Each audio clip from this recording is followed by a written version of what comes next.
of metropolitan Ruritania. However, the situation in Rhinania continues to be increasingly desperate. Tonight, I was able to sit down with the ZPF. Some call them freedom fighters, others call them rebels. They call themselves the answer to the problems in Rhinania.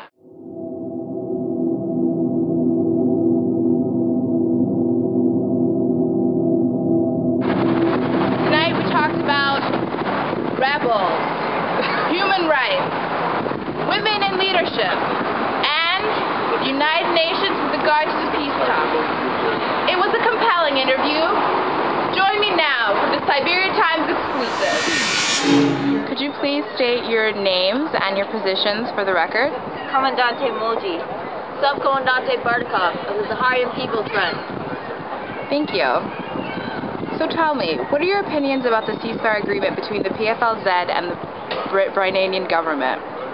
The ceasefire agreement between these two parties is utterly a disgrace to the Zaharian peoples. Not only have the PFLZ abandoned their tour of Zaharian people, but the Britain government is winning in this argument. The Britain government is able to procure itself and for its people aid, while the Zaharian people struggle poorer than anyone else. Do you think the UN negotiation tactics have been at all effective? No, we do not believe that they have been effective. We believe that at the moment the UN is really just propping up this corrupt Britain government. We do not see aid coming to our Zaharian brothers. If anything, we just see the furthering of the Britain fascist goals. So we do not know further the tactics of UN negotiation because they have not yet attempted to contact all parties, including us.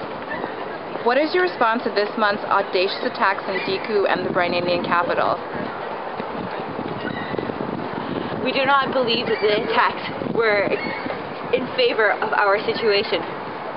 In both of the cases, nothing was done positively for the people of Zaharia.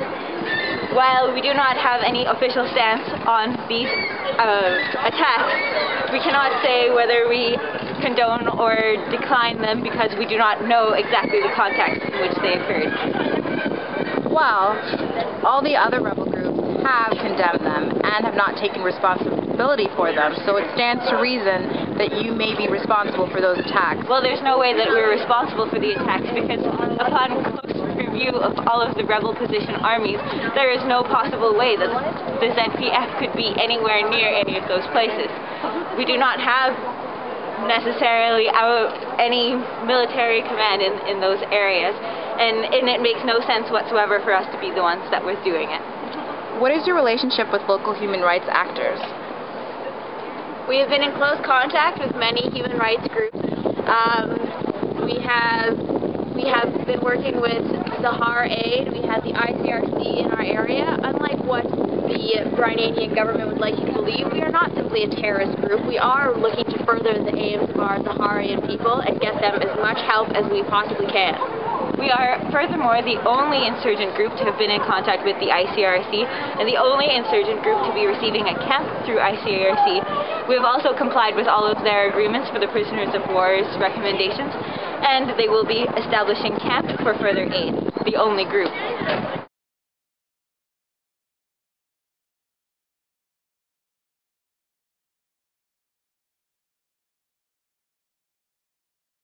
Well, if anyone communicates with us, that would possibly be the case. But seeing how nobody is, I don't believe that any reduction in tension is going to be available anytime soon.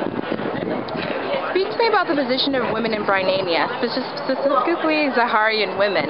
It seems that you two are high-ranking members within this rebel group. Is it significant that you are women? Women within Zaharia are treated just as equally, nice. Women in Zaharia are treated equally just as men, while it is actually not the first time that, the subcommandant and commandant of the Zaharian People's Front have both been women. We also maintain great ties with other women in high positions, including Zahara al-Zahar, and do promote the freedom of women and women's rights. What is your message to the international community?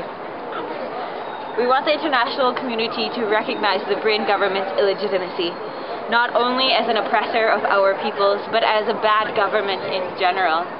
It seems as though they are not doing anything for the true peoples of the land, just for their own ethnic group, while oppressing the Zaharian people, the poorest and most in need of help.